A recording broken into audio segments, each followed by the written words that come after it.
Chazal tell us that Paischim B'chvod Achsanya, before you speak somewhere, you should speak about the place that you are speaking in. I have to say that I'm quite honored to have a little piece over here today in the revolution of Rabbi Yisraeli in the Pico Robinson area.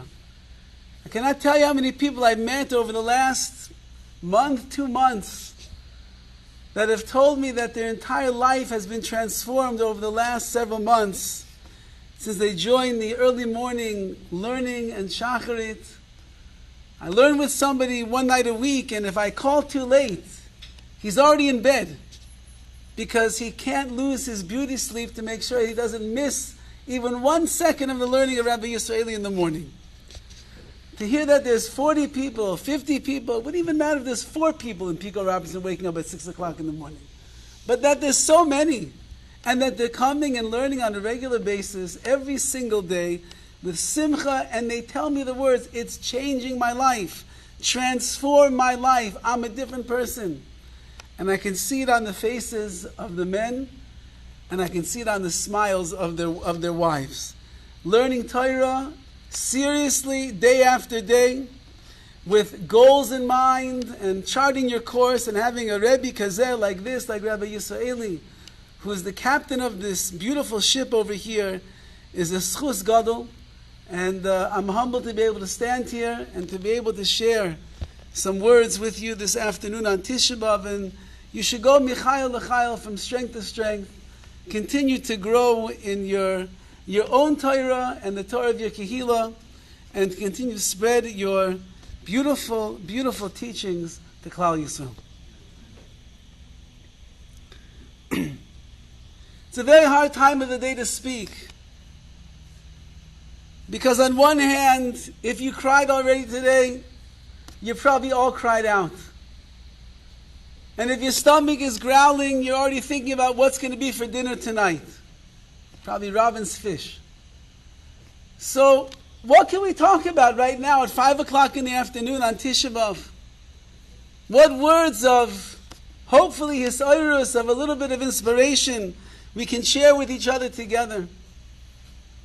And I was thinking perhaps that the message of this time of the day is that we have to understand that with all of the churbanos, with all of the destruction, with all of the galut, the exile that Klal Yisrael has found itself in for so many thousands of years, with all the disappointments and the frustrations and the challenges and the hardships that our nation goes through,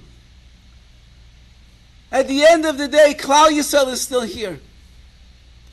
And HaKadosh Baruch Hu did not forget about us for 1 second. In 2,000 years since we left the Beis HaMikdash, and we traveled to the Arba, Kanfot, the Arts, the 4 corners of the world, and we were seized by the Arabs, and we were taken advantage of by the Germans, Yamach Shemam V'Zichram. And now the worst of all, America, which you think it's so peaceful over here and everything is wonderful. But this is called the spiritual Holocaust of the Jewish people that goes on over here.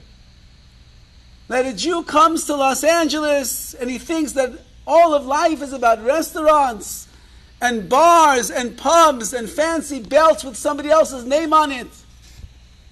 If you think that that's what the meaning of life is all about, then whoever the founding fathers of this country were, they are having a lot of nachas. Because their goal and their mission in life was to create what we call the great American melting pot. What is a melting pot? If you take a lot of different ingredients and you put it into that pot that's cooking on the fire, it all mixes together. You can't tell anymore what you have. Once there was cheese and there was pasta, now it's all just one big glob of food. There was some meat and there was some of that green stuff that you put inside of there and some of the red stuff as well. And you put it all together. They're so drained from the tightness they don't even laugh at the person jokes today. Oh, thank you. Go, yes, thank you. Go, yes, whatever. Gondi, yes. You put it all together, you can't tell anymore what it is. The founding fathers of this nation wanted the following to take place. They wanted to create a great American melting pot. You'll take somebody from England, and somebody from France, and somebody from China, and somebody from Japan, from India, from Tehran, from Shiraz, from Poland, from Germany. You'll put them all together in the pot. You'll mix it all around, and you won't be able to tell who's who anymore.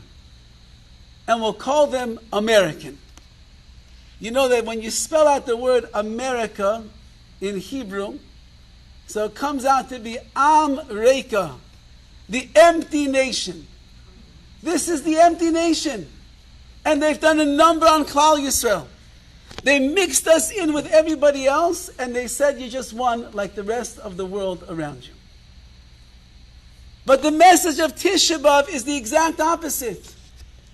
The message is that even when the Beit HaMikdash is lying in ruins, and even when the Jews are being expelled from Spain in the Spanish Inquisition, and when the Crusades are coming on all sides, killing and ravaging our people, and when there is a Holocaust in Germany, and the Jewish bodies are going up in flames and in smoke in the incinerators of Auschwitz, the message that Tisha B'Av teaches us is that Klal Yisrael will continue to be Klal Yisrael. And we will be the nation that we always were. A nation that is proud to be a Jew. A nation that respects our Torah. Respects the Chayv Kadosh, the tremendous obligation that everybody has to keep a life that is nachat in the eyes of Hashem.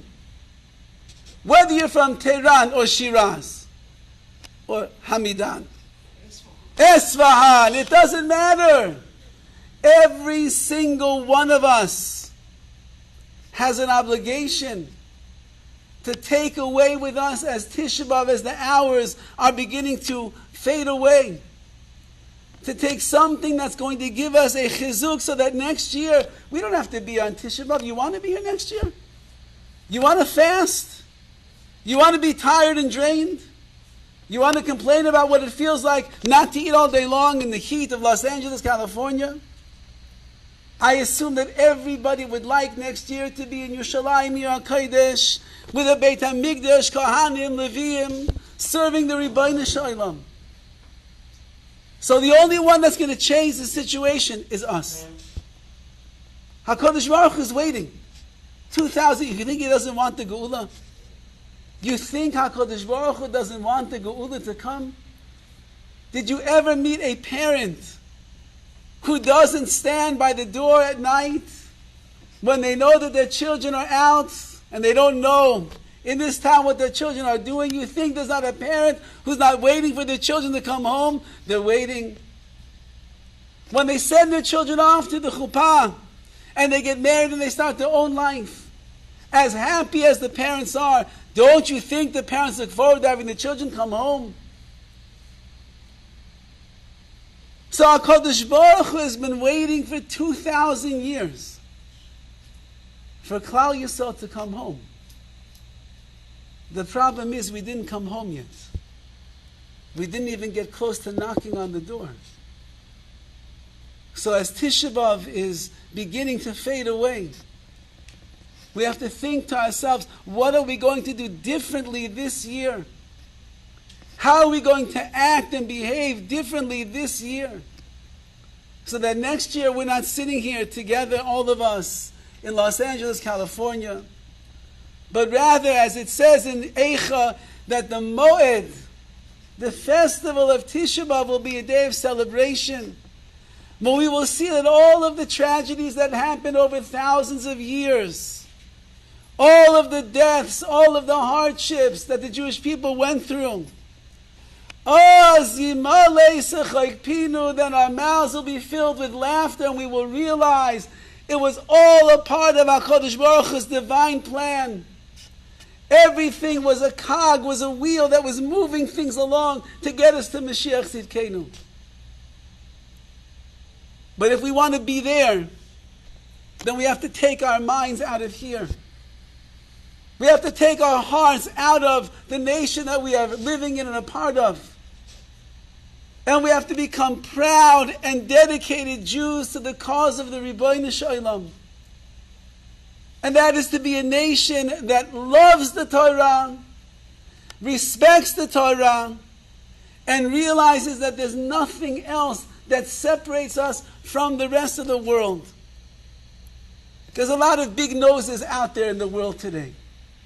Your big nose is not going to help. There's a lot of accents in the world today, so your accent and your language is not going to help. There's a lot of people shopping the geld, as they say, making money and showing off in their cars and their homes and everything in between. So it doesn't matter, your money's not going to make you different than everybody else. The only thing that will make us different is when we recognize what it means to be a Jew. And to be a Jew is someone who lives a life that is filled with Torah and never gives up hope that HaKadosh Baruch Hu will make things better than they are today. And although that we are in Galut for thousands of years, and although the Beis HaMikdash is still lying in ruins and all that's on that mountain is the ugliest golden dome in the world, HaKadosh Baruch Hu never forgot about any of us. And He's waiting for us to get closer to Him. And that's, Bezrat Hashem, what we're going to do this year of Tisha B'Av. I want to share with you a famous Gemara. I'm assuming that all of you heard this Gemara either 5 times already today, or it's a Gemara that you've heard many times in your life. When the second Beis HaMikdash was destroyed, and it was lying in ruins, Rabbi Akiva was coming to Yerushalayim together with his chaverim, with his friends. You can imagine the friends of Rabbi Akiva. They were good friends.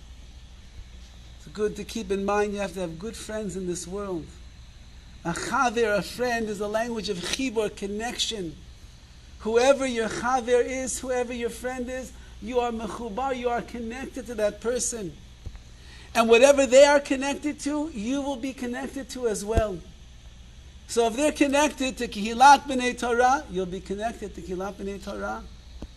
If they are connected to the smoke shop, you'll be with the smoke shop.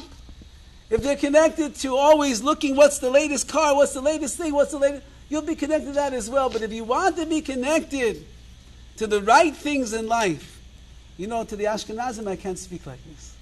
So you're giving me too much hana, too much pleasure over here on Tisha B'Av that I'm able to speak like this. Pick your friends wisely, because whatever they are connected to, you will be connected to as well. So Rabbi Akiva comes into Yerushalayim, the city is lying in ruins. And as they look, Shuv Pam Achas Hayu Oilin Yerushalayim, they came up to Yerushalayim. Haven She'egila Artzofim, they came to Artzofim. Koro Bigdayim, they tore Kriya. They saw the Beis HaMikdash lying in ruins. They tore Kriya, they tore their garments, their mourners. Haven She'egila Arbayis, when they came to Har Habayit, Ro'u Shual She'yotzim Yibeis Kodesh HaKadoshim. They saw a fox running out of the holiest of holies. And says the Gemara, they began to cry. Rabbi Akiva mitzachek, and Rabbi Akiva started laughing. They said to him, they asked him, Rabbi Akiva, at a time like this, the Beis HaMikdash is lying in ruins. There's a fox running out of the Kodesh HaKadoshim. You're laughing. So he asked them, why are you crying? They told him, and they quoted certain verses in the Tanakh, and they told him this is the place in which a zar, which a stranger is never allowed to go. The Kodesh HaKadoshim, the Holy of Holies, was reserved for one person 1 day a year. The Kohen Gadol on Yom Kippur. That's it. Anybody else goes in there, Chayiv Mita, they die. And now we're looking at the Kodesh HaKadoshim lying in ruins, and there's a fox, an animal, is inside of there, how could we not cry? Said Rabbi Akiva, for the reason that you are crying, that's exactly the reason that I am laughing. You see Chorban, you see destruction, but I see the building of the Beis HaMikdash and Mashiach Tzidkenu. Because I knew that there's a nevuah, there's a prophecy that says that the Beis HaMikdash will be destroyed and the enemies will overtake it. That I knew. And there's another nevuah that says that eventually the old men and the women and the children will come back and they'll dance and sing in the streets of Yerushalayim when there will be Mashiach. Until I saw this total destruction, I always wondered, is there going to be a day that Mashiach will come? And now that I see that there's a fox running out of the Kodesh HaKadoshim, a place where only the Kohen Gadol was allowed to go, now I know that Mashiach is going to come. And that's why I'm laughing. I laugh, and I have simcha, and I have joy, because I understand, says Rabbi Akiva, that things are not as they appear. You could look at the bad, that's true. You could look at the destruction. But you can know that there's a Ribono Shel Olam and he's planning things in his mind, and this is going to bring about the ultimate Yeshua, the ultimate salvation. Who better than a Rabbi Akiva to say this statement? Because if you look through Chazal, we see what our sages write. You will find, I don't think there was anybody in Chazal that was more of a believer in things could turn around like that. Some more of a person of Emunah, that even though that it looks like the world is falling apart, it could always turn around, than a Rabbi Akiva. And I'll bring you a few of the proofs from Chazal, just that we should understand. You probably know them all already. But it's worthwhile just to hear the way that Rabbi Akiva lived his life. Who was Rabbi Akiva? Came from some Choshev family. His father was a big Rosh Yeshiva with a long beard. And he went to the Cheder, and he went to the Mir Yeshiva, and then to Ponevezh, and he had smicha. Rabbi Akiva was an Amaretz Gomor. He was an absolute ignoramus. He knew nothing. Hated Talmidei Chachamim. Hated the Torah. He was a shepherd for the richest man in all of Yerushalayim, Kalba ben Savua. And he had a daughter. Kalba ben Savua had a daughter. They called her Rachel. Here they call her Rachel. And Rachel was watching out the window and she sees this shepherd. And she notices that his midot, his character, how he behaves, how he treats the sheep, how he talks to other people was so incredible. She says to herself, that's the kind of person I want to marry. Because I'm sure that if I marry someone like that, he will grow and grow and grow. He can become a leader of Klal Yisrael. So she goes to Rabbi Akiva. Remember, this is the daughter of the richest man in town. Comes to the volatile shepherd boy of her father. She says, Akiva, psst, come over here. I've got a deal for you. You know I'm very wealthy. I'm sure that my father's going to give me a big dowry when we get married. Let's get married. And I'm going to send you off to go learn Torah. You'll become a big tzaddik and a big Talmid Chacham. And we'll have a nice house. We'll drive a nice car. We'll have 3 cars probably. We'll have a little beach house over there in Malibu. Everything will be great. For the chasana, I know you don't have money for the $20,000 of jewelry, but you know what? I'll loan you the money in advance and you'll buy me all the jewelry so I shouldn't look like any less Persian kala by the chasana. You know, I know somebody who made a Persian wedding 15 years ago. You know that he's still paying off his loan? I don't know what it is. Maybe one day you guys will wake up. You can get married here and you can be happy and live happily ever after and not be in debt and actually be able to pay your bills from the beginning of marriage. What a chiddush, what a novel concept. So Akiva says, well, what's the catch? She says, there's one catch. I see greatness inside of you. You're destined to become a leader of Klal Yisrael. So you have to go learn Torah. But I don't like Torah. I don't know Torah. If you want to marry me, the richest lady in the world, who's going to bring you all the riches into marriage, you have to go learn Torah. So Rabbi Akiva was a smart fellow, and he said, deal. She goes to her father. She says, Abba June. She said, I want to wish you a mazel tov. Why? For what? I'm a kala. You're a kala. I'm just getting the calls right now from the Shadchanim. What do you mean you're a kala? I made my own shidduch. Oh, really? Who? You married the Rosh Hashiva's son? Who? The richest, the other rich man in town? You got his son? No, Akiva. Akiva who? Akiva Schwartz? Who? Which Akiva? Akiva the shepherd. Akiva the shepherd? Which one? Akiva, your shepherd, Abba. Your shepherd who takes care of your sheep. He's such a light of inspiration. He's such a man of chashivut. He's so incredible. He's going to be a leader of Klal Yisrael. I see only the good, Ambali. He said to his daughter, on my dead body, basically, if you go ahead and marry this man, I'm cutting you out of the will. I will not give you a penny. You'll have to get married in Kehillat B'nai Torah.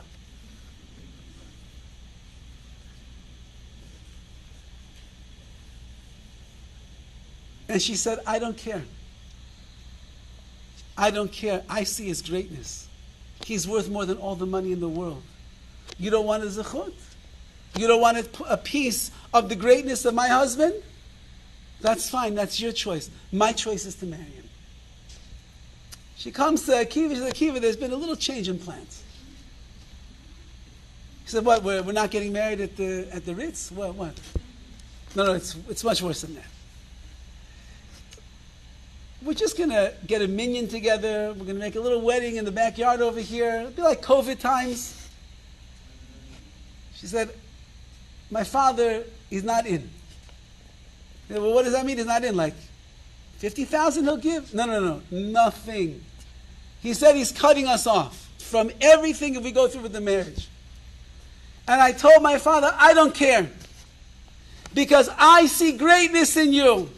And you'll become the most chashuv man in Klal Yisrael. You'll be a leader amongst men. And I'm willing to live a life of destitution, of poverty, with no money, but you should become a tzaddik.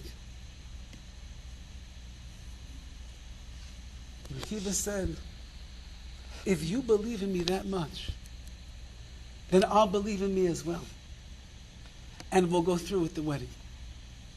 And they got married. Sheva Brachot was over, and she kicked him out of the house like your wives kick you out of the house at 6 o'clock in the morning to come and learn. She said, go and learn, and don't come home until you are a Talmid Chacham. He left. Rabbi Akiva is on his way to yeshiva, and he passes a spring. And he's watching as the water is falling down, and he looks at the rock, and he sees there is a hole inside the rock. And he begins asking himself, where did that hole come from? And he looks and he sees there's a little drip, drip, the water's dripping down. And Rabbi Akiva was so astonished that water, which is the softest thing in the world, could bore a hole into a rock, which is the hardest thing in the world. He said to himself, if mayim water, which is so rach, which is so soft, can make a hole inside of a tzor of a rock that is so hard, then the Torah, which is kosher kebarza, which is hard like iron, like steel, will certainly be able to make a hole inside of my heart.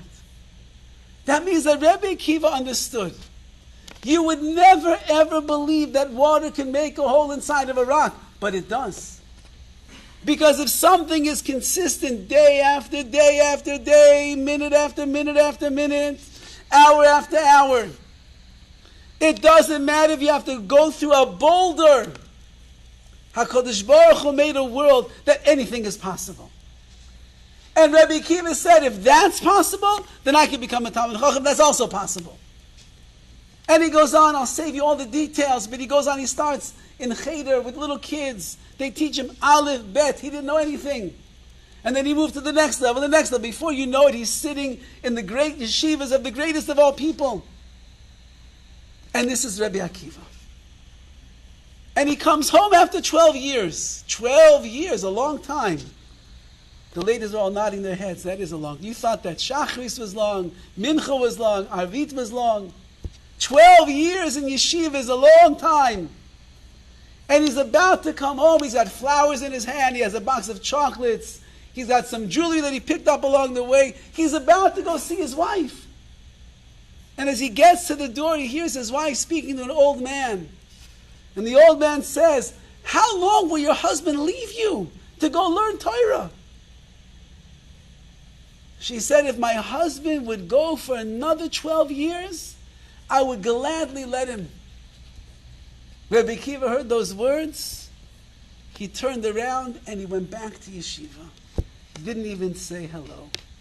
Didn't even drop off the candy, the silver, the diamonds, the flowers. Nothing. Because Rabbi Akiva understood that if there's a break at all in the learning that a person does, it will not be the same quality. And so Rabbi Akiva went back another 12 years, 24 years altogether. And when he comes back to town, he's surrounded by all of the people in the town, and his wife is pushing her way through to get there. And she can't get through, and they see this lady and say, "Lady, this is Rabbi Akiva, get out of here." And Rabbi Akiva says, "Stop. Shali v'shalachem shalah. What's mine and what is yours is all because of her, because she believed in me. She took a shepherd and she made him into a tzaddik.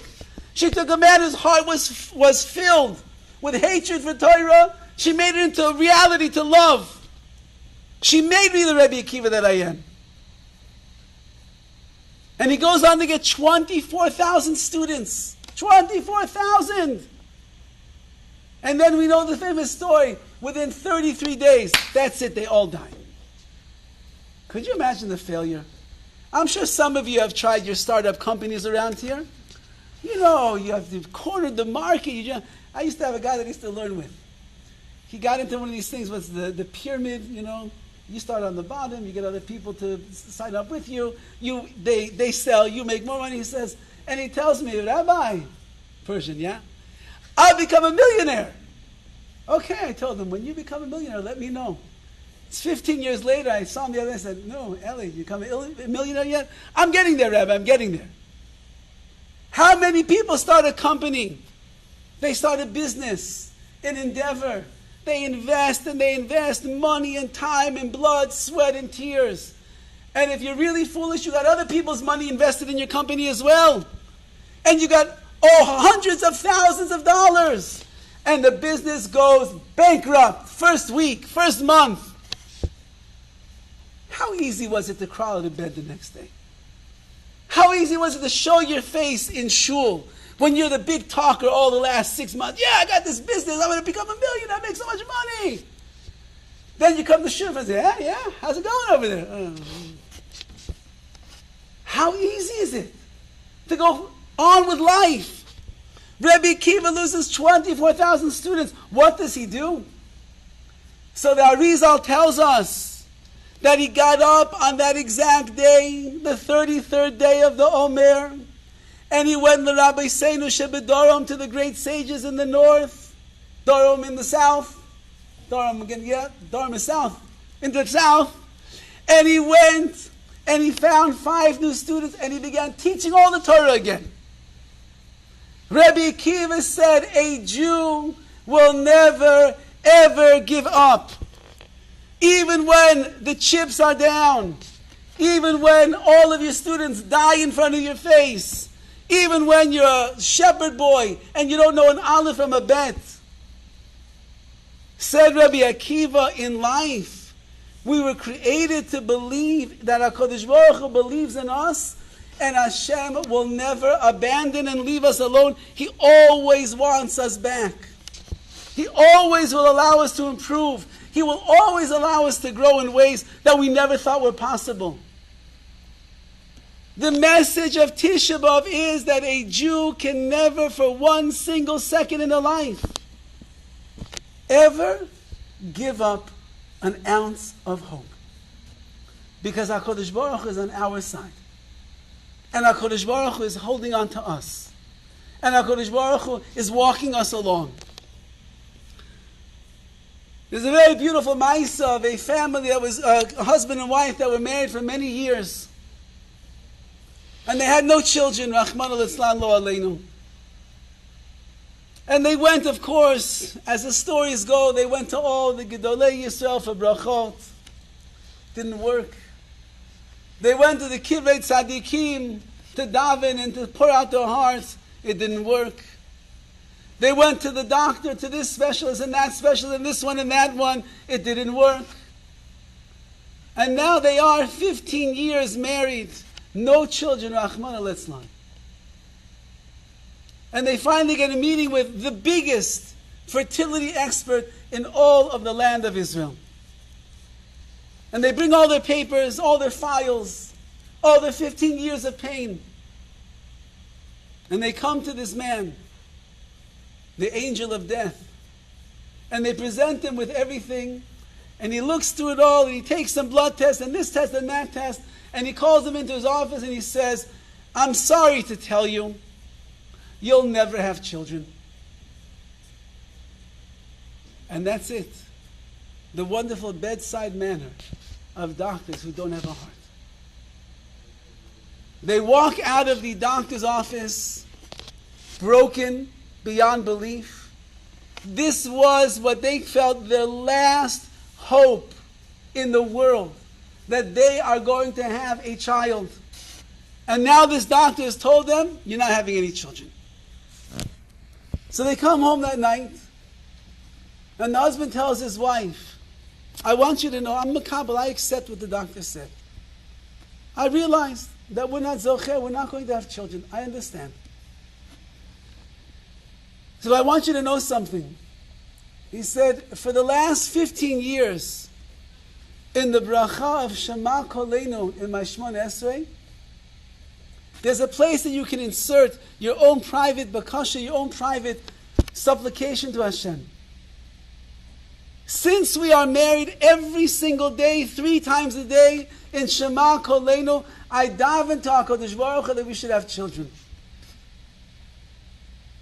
I see now from the doctor, there's no reason to daven anymore.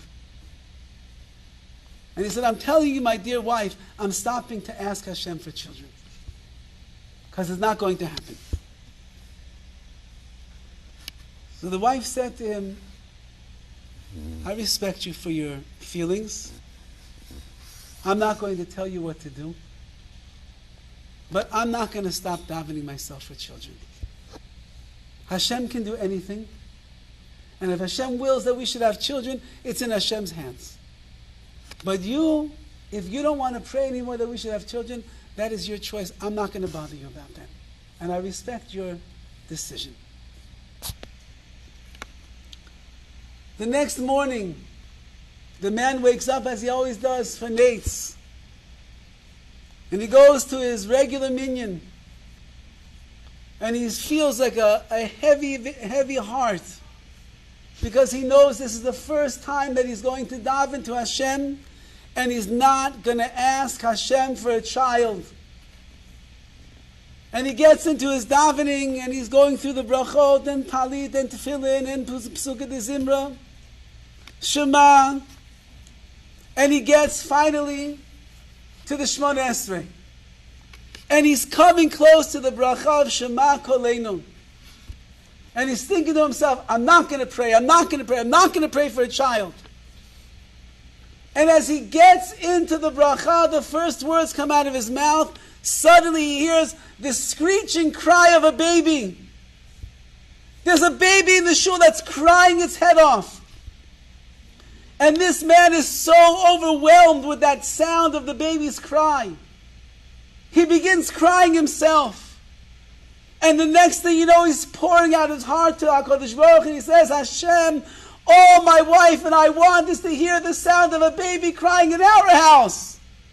Please, HaKadosh Baruch Hu, I tried so many years, please. I was about to give up on you, Hashem. Please give us a child. And he's crying and crying and crying. And finally, davening is over. And as davening is over, he's looking around, where is this baby that was sent min hashamayim? And he looks into the back of the shul. There's a fellow, an avreich, with a stroller, taking off his talis and tefillin, and there's a baby wide awake in the stroller. And so the man walks over and he says, excuse me, why is there a baby in shul today? Oh, he said, I'm so sorry, I probably disturbed you. No, tell me, why is the baby here?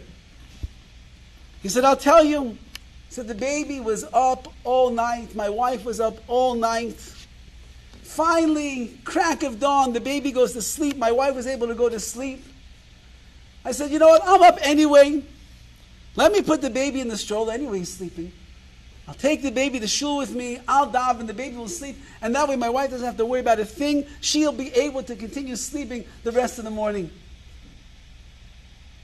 But somehow we got here and something happened, suddenly in the middle, he woke up and he starts crying. And I'm so sorry, so I'm really, really, really sorry that the baby disturbed your davening. And the man said, no, don't apologize. You don't know the kind of davening that I just had because of that baby. Thank you for bringing your baby to shul. And yes, of course, you know the end of the story. About 9 or 10 months later, after 15 years of not having children, this young man and woman welcomed their first child into their family, into their house. Because a Yid, Jew, will never ever give up hope. They believe that even when it's dark, and even when we don't know what's going to happen, and even when Hashem is sending us nisyono, challenges on all sides, HaKadosh Baruch Hu says, as long as you never stop believing in me, and you trust in me, and you embrace me, and you hold me close, and you search for me, and you look for me in your life, I promise you, says HaKadosh Baruch Hu, I will be right there with you. Rabbi Akiva, we all know the famous story. He's traveling once through a town, and it's getting dark, and he needs to go to sleep.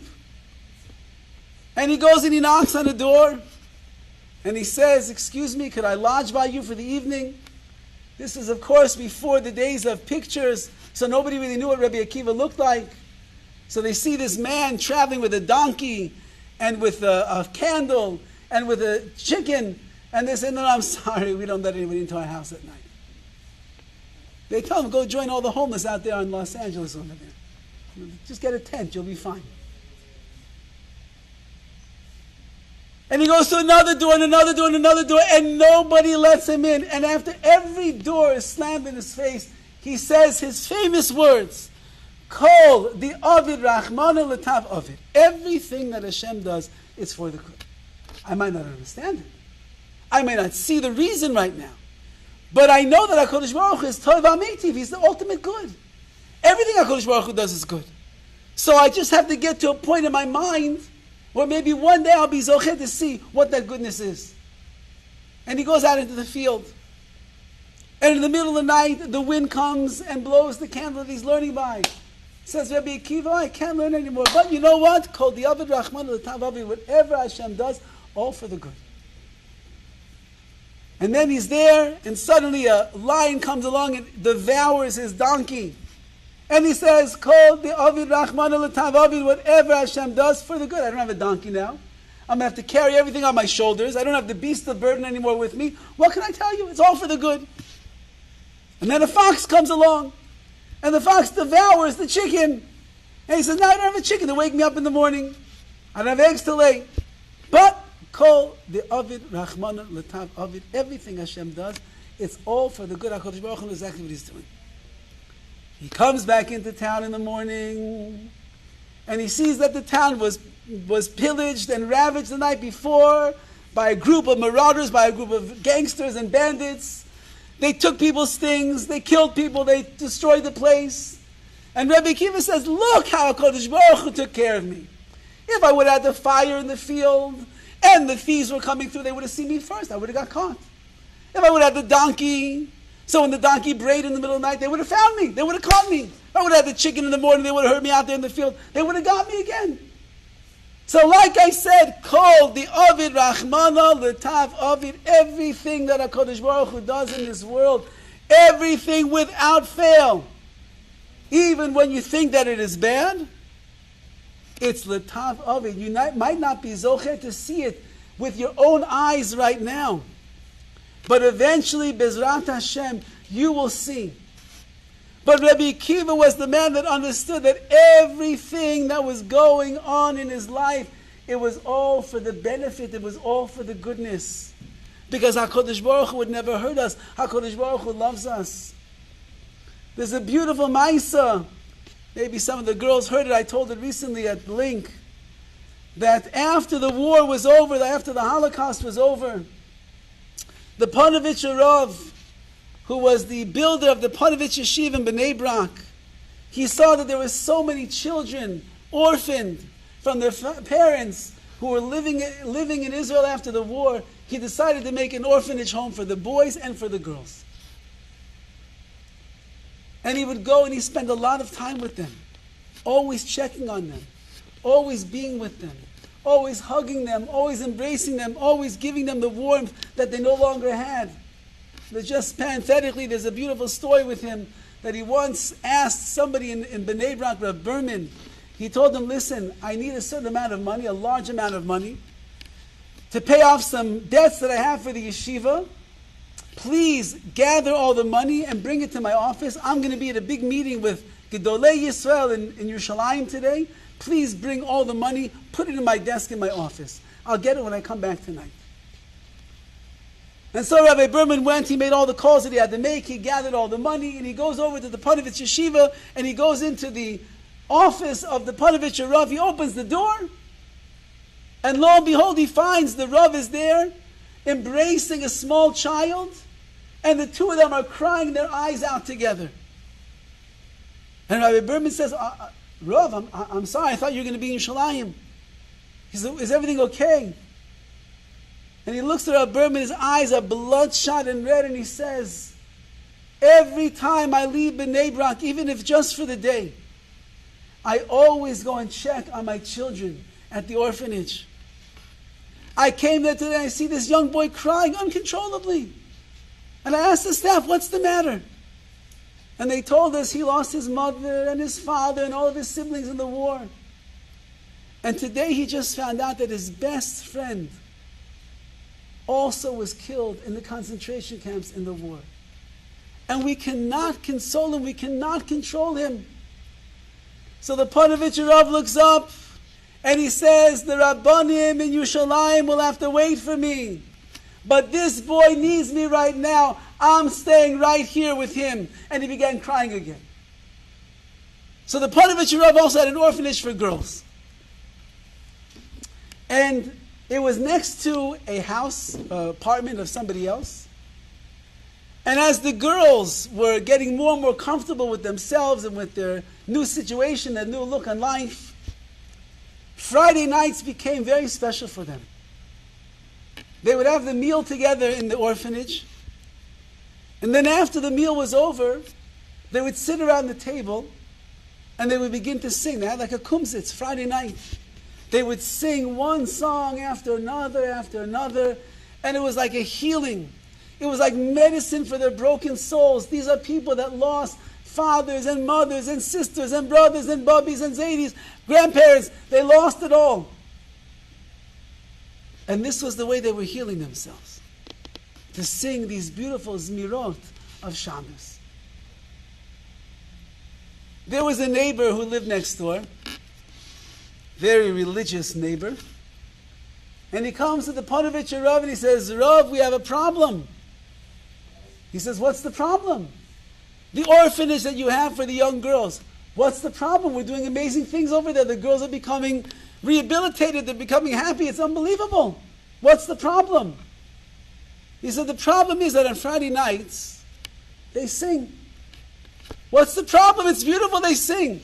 No, you don't understand. They sing, and they sing very loud. And I'm in my apartment, and I can hear their voices coming into my apartment. Kol Isha, voice of a woman is erva. Why should I have to suffer doing an Aveira because your girls need to sing on Friday night. Panovich Rav looked at the man and said, I had no idea. So the man says, what are you going to do about it? He said, I don't know. I'll have to ask the Shaila. Who are you going to ask? I'll go to the Chazon Ish. Chazon Ish was the Gadol Hador. I'll go to the Chazon Ish. He comes to the Chazon Ish and he says, Rebbe, says, you know we have an orphanage for the girls. Yes, says the Chazon Ish. You know they're all girls who lost everything in the war. Yes, says the Chazon Ish. And Baruch Hashem, it's been going so well. They're all feeling better about themselves. There's a tremendous sense of health and wellness. They're psychologically all getting better. Wonderful, says the Chazon Ish. They're all becoming close friends with one another. They love to spend Shabbos together in the orphanage. Wonderful, says the Chazon Ish. And he said on Friday nights, after the Seudah, after the meal, they're in such a state of joy. And Menuchat HaNefesh is so relaxed. They sing for hour after hour beautiful Zmirot of Shabbat. And the Chazon Ish looks at the Panovich Rav and he says, really? These girls who lost everything, who don't have anything to their name anymore, they are sitting on Friday night and they're singing songs of Shabbos together? Wow, says the Chazon Ish. I don't know if the Chazon Ish said wow. Wow, said the Chazon Ish. That is incredible. And that is remarkable. That is beautiful. The Panovich Rav said that when he heard those words of the Chazon Ish, he knew that that was the answer to his shaila. The girls will continue to sing, and this man will have to sit there Friday nights like that if he wants to be so machmir and so frum. Said Rabbi Akiva when he walks into the Har Habayis and he sees the places lying in ruins and all of them are crying bitter tears and he begins laughing and they said, Rabbi Akiva, what in the world are you laughing about? And Rabbi Akiva said, why are you crying? And he told them, for the same reason that you are crying. You see Chorban and destruction. I see building and I see life. You see a fox. I see Mashiach Sidkenu. You see a place lying in ruins. I see the Beis HaMikdash lying in its place. Because the way of a Jew is such that no matter what is going on around them, we never ever lose a little ounce of our trust and our faith in the Ribbono Shel Olam. As they say in Breslov, Ein Shum Yiyush. You're not allowed to be misyayish to despair. The only place, as I heard from Yitzchak Cohen, who's one of the Roshi, he's the Mashkiach of YU at Tzadik Kadosh. He said the only place where there is room for Yiyush is in the Shulchan Aruch.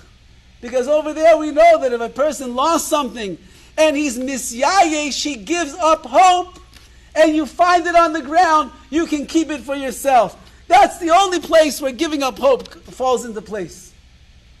But in life, when it comes to your own life, when it comes to the struggles that you are going through, when it comes to the nisyonos that the Ribbono Shel Olam puts each and every one of us through in our lives, you don't have a right to ever give up an ounce of hope, because HaKadosh Baruch Hu is with you and He's running the world. And if you would only understand and recognize how much HaKadosh Baruch Hu wants you to succeed. Why do you think HaKadosh Baruch Hu gives us challenges? Hashem is the Makor HaTov. No, He's the source of all goodness. He loves us. He wants only what's best for us. Does a parent that wants best for their children smack their child? Wrong crowd.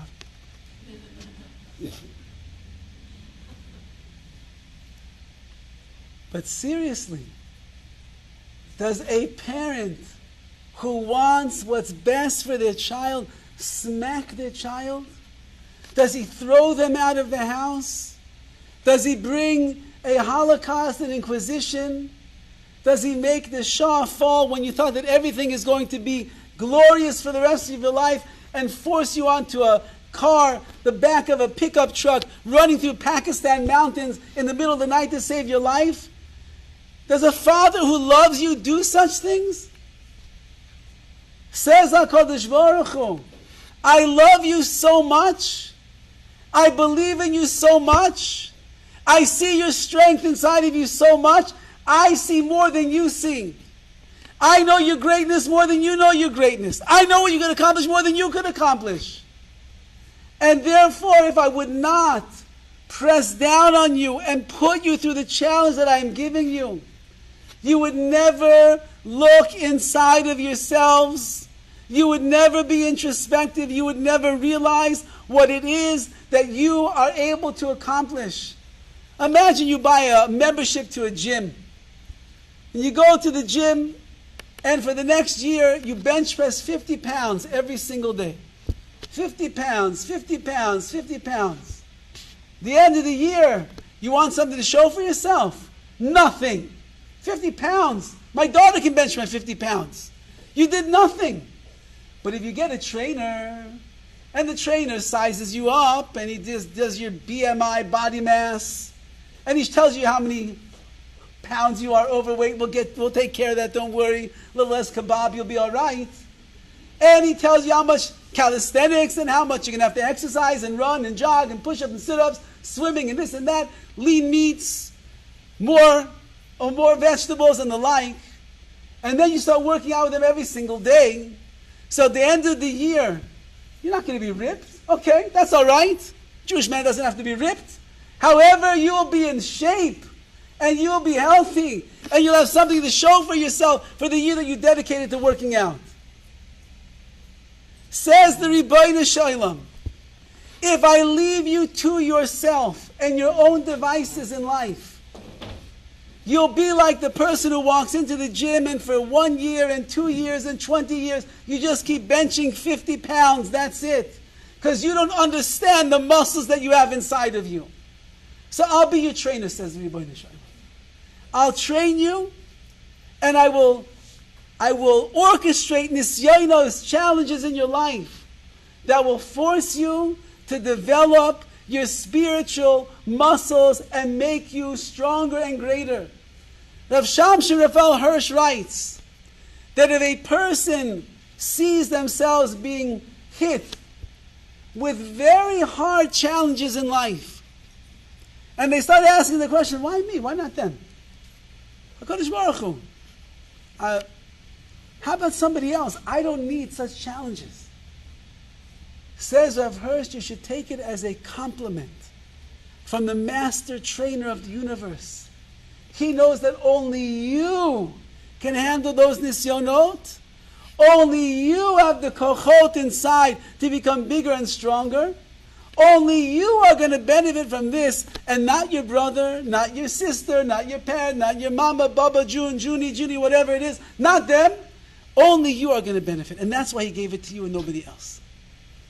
So the more difficult the nisayon is in one's life, you should take it as a compliment from the Ribbono Shel Olam that HaKadosh Baruch Hu thinks very highly of you. And he believes in you. He believes that you could accomplish and you could achieve higher heights than you ever imagined. And perhaps the last of the stories of Rabbi Akiva, as we read today in the keynote, there are the Asar Harugei Malchus, the 10 great sages that were killed tragically and horrifically. And Rabbi Akiva is amongst them. And the death of Rabbi Akiva, why? Because he was teaching Torah to the Jewish people, was that they took metal combs and they began combing off all of the skin that was on his body until Yatsa Nishmasa, till his neshama left him. And at the time that his neshama was leaving him, Omar Rabbi Akiva Shema Yisrael Hashem Elokeinu Hashem Echad. And his students are watching, they say, Rebbe, Ad Khan, even now you're serving Hashem. And Rabbi Akiva, with total composure, turns to his students and he says, all of my life I was waiting for this moment. We say every day in the Shema, Ubechol nafshecha, with all of your soul, which means I'm willing to give up my life to show HaKadosh Baruch Hu how much I love Him. Finally, HaKadosh Baruch Hu gave me the opportunity to show Him how much I love Him. I can give up my entire neshama, my entire soul, and therefore, Yotza Nishmasa B'Yachad. And that was the end of Rabbi Akiva. Rabbi Akiva, from beginning until end of his life, was a man who didn't live with what he saw in front of him. He was a man who lived far beyond the vision that was there, far beyond the picture. See, the problem is that we are so jaded by Hollywood and so jaded by all the billboards along the way. You know, they feed off of the way that your brain works. There are subliminal messages in every single ad that you will see. You're not even aware of it, but it's going inside of your head. They do certain things, color schemes and smiles and ways that they do it in order just to grab your attention, to get you to think, if I don't have this car, I'm such a loser. No, you know what? If you do have the car, you're a loser. Because you fell for the ad. If I don't have this phone, iPhone 19,001, I'm like a loser. I only have the iPhone 13Z, whatever it's called. I didn't get the 14A yet. I was once in a phone store. Goes back over 10 years ago. A guy comes in, big guy, looks like he's a wealthy fellow, and he's saying to the lady who works there, so tell me, what's the newest phone on the market? She's like, oh, we have this new, this old. This is how old the story is. It's like the iPhone 3. It's the iPhone 3. Please, let me see it. She says, sir, is something wrong with your phone? No. Are you up for like an upgrade? No. Is you're terminating your thing? No. So why are you looking for the phone? I want to see what's new. I want the newest phone. We live in a world where we think that the more things that we acquire in our lives, the more new things, the more glorious things, the more luxurious things that we get, the happier we're going to be. And HaKadosh Baruch Hu is telling us exactly the opposite. He's telling you, you know what the ikar, the main simcha in life is? The greatest joy that you will have? The greatest joy that you will have is when you become a greater person. When you start bench pressing, commensurate with your muscles, 100 pounds, 150 pounds, 200 pounds. This yoinos of life will build you and make you greater. Do you think Hashem likes Chorban? He doesn't like Chorban. He wants to destroy the Beis Hamikdash. He doesn't want to destroy it. But sometimes the only way for Klal Yisrael to learn the lesson is Chorban Rachmana Litzlan. Our job, 2,000 years later, our job is to put things in perspective for ourselves and begin to see what could we do more this year to help bring about Mashiach. What could we do more this year to be someone that is going to be a nachat, a pleasure in the eyes of Hashem? What could I do this year so that we don't have to stand here next year on TISHA B'Av? We'd all much rather be in the Beit HaMikdash. Trust me. What could I do this year to make sure that when Hashem sees me in the morning, and He sees me in the afternoon, and He sees me in the evening, He sees a person of consistency. I'm not one person at shul, I'm not another monster in the office, and I'm not a policeman in my house. The same nice guy that I am in shul when I come in 6 o'clock in the morning, motivated for my ruchnius, the same guy that I am that will get the cup of coffee for the rabbi, the I will make sure that when I come home at the end of the day, and I just have to take one look at my wife's frazzled face, she's been taking care of the kids, running errands, trying to cook the food, doing everything. I will tell my wife, even though that I'm tired, even though that I'm exhausted, even though I had a hard day as well, I'll tell my wife, honey, take a seat. Sit down and relax. Let me take care of you. Thank you for everything that you do all day long. Instead of being the Oscar the Grouch, grumpy man who walks in over there at the end of the day, where's my dinner? Can't do that. If you can be nice in shul, you have to be extra nice at home. If we will begin to make changes inside of ourselves, if we will begin to be honest, today is the day of honesty. You know that in the house of an oval, in the house of someone that is mourning, the tone is supposed to be very serious. Because that oval, that person that is mourning the loss, they are supposed to be very introspective and thinking to themselves, what did I lose? What don't I have anymore? They think about their mother, they think about their father, they think about a sibling, about a grandparent, something of that nature, and they're thinking of all the stories that they have in their head, reminding themselves of the beauty of who that person was. There's nothing worse than when you walk into a shiva house and it's like a party. There's a sushi station over here, carving station over there, disco music in the backyard, someone's playing the guitar over there by the morning. This was your father's favorite song. Yeah?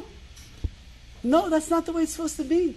You go into a shiva house, it's supposed to be serious. Tisha B'Av is a serious day. Tisha B'Av is a day in which a person is able to emerge as somebody different than when you walked in 24 hours ago. Yes, you're going to be hungrier, and you might have to make the buckle a little bit tighter. That's all good stuff.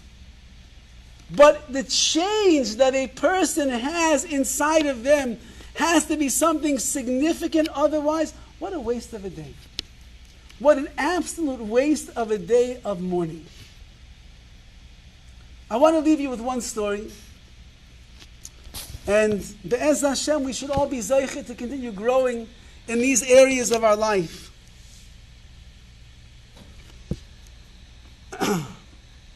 And I'm going to leave you with a story that just happened recently. My son, when he was in elementary school, he had a boy that came to the class in the middle of maybe the fourth grade, came in about the fourth grade year. So all the boys were together from first grade till fourth grade. And a new kid came from New York, came from a very prestigious family. He was a very edel, a very gentle child.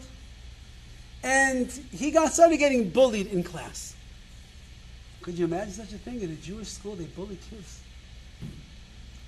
What a horrible thing. And these kids bullied this other kid who came to the school. And my son felt very bad for him. And so he began to defend the honor of this young man. And he would spend time with him on the yard during recess so that everybody would know that if he's playing with Ari Leib, then he's okay. And he would learn with him in school. If you learn with Ari Leib, it's okay. And he would be mechazik the guy. He would strengthen the kid.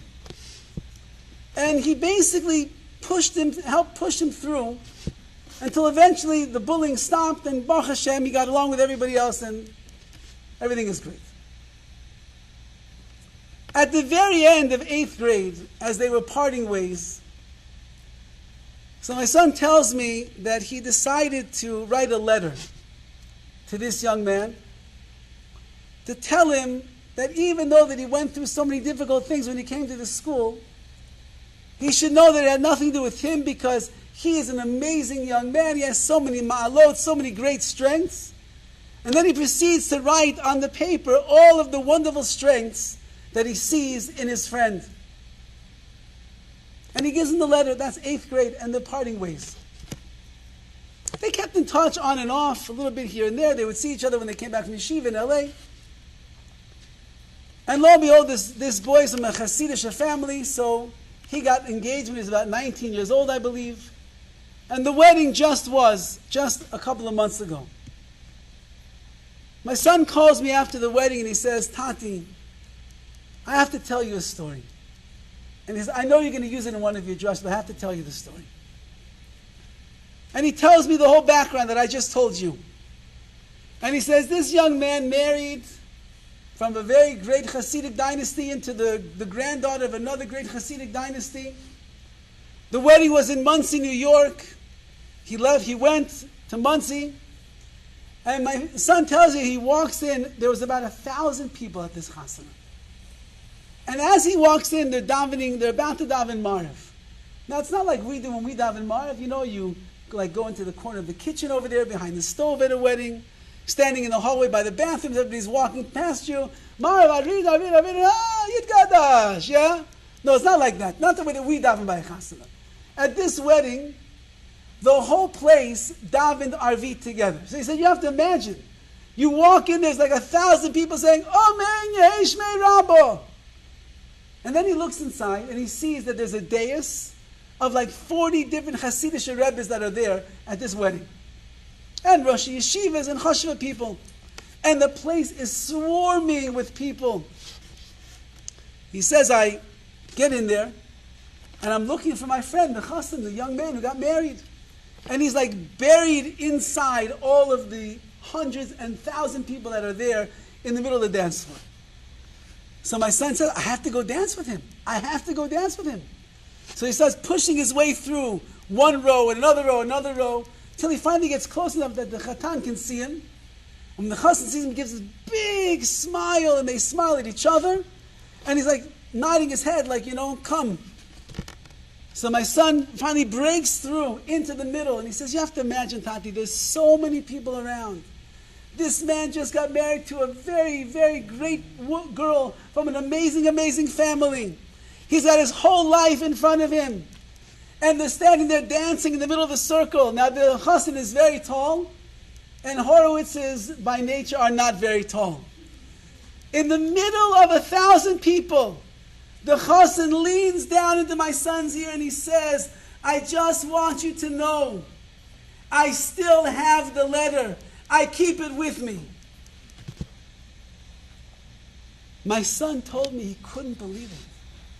When he wrote that letter, he did it as like a nice thing to make the boy feel good. But you see that this boy saw his traits, he saw his mileage, he saw his strength, he saw who he was. And it meant so much to him that he still has the letter until this day, although he's about to embark on a great life together with his wife. When HaKadosh Baruch Hu sends us nisyonot, when he sends us the challenges of life, it's for one reason and one reason only. He wants us to remember how great we truly are. How much koach, how much power you have inside of yourself, that you have muscles that have not yet been used or atrophied. If we could see what our neshama would look like. I just came from the hospital before I was here. If you've walked through the ICU one day in your life and you've seen what it looks like over there, hooked up to machines and all different things, it's horrible. If we would see what our neshama looks like, how many machines it has to be hooked up to just to stay alive inside of us, you wouldn't believe how little of your neshama you're actually using in this world. But the message of Tisha B'Av is that even though that HaKadosh Baruch Hu sends us into the Galut, and even though that HaKadosh Baruch Hu gives us many, many, many challenges through life, and even though there are things that take place that are hard for us to bear and overcome, a Jew never ever gives up 1 ounce of hope. Because just as Rabbi Akiva was able to laugh because in destruction he saw Mashiach, when you are struggling, and when you are going through your galut, and you are going through your exiles of life, you must see it as the moments of Mashiach where you are growing and becoming better and greater and stronger than you ever were before. And if B'ezrat Hashem we can at least learn something and go home tonight, don't wait till you go. If you wait till you go home tonight, that it's gone. Think while you're still here in this holy place, Kihilat B'nai Torah. Think to yourself, what could I do better in my life? So that next year, with Siyata D'Shemaya and the Chesed and the Rachamim of Hashem, HaKadosh Baruch Hu will bring all of us to Yerushalayim Yir HaKodesh, singing and dancing in the binyan by Shlishi, B'mheira v'yameinu.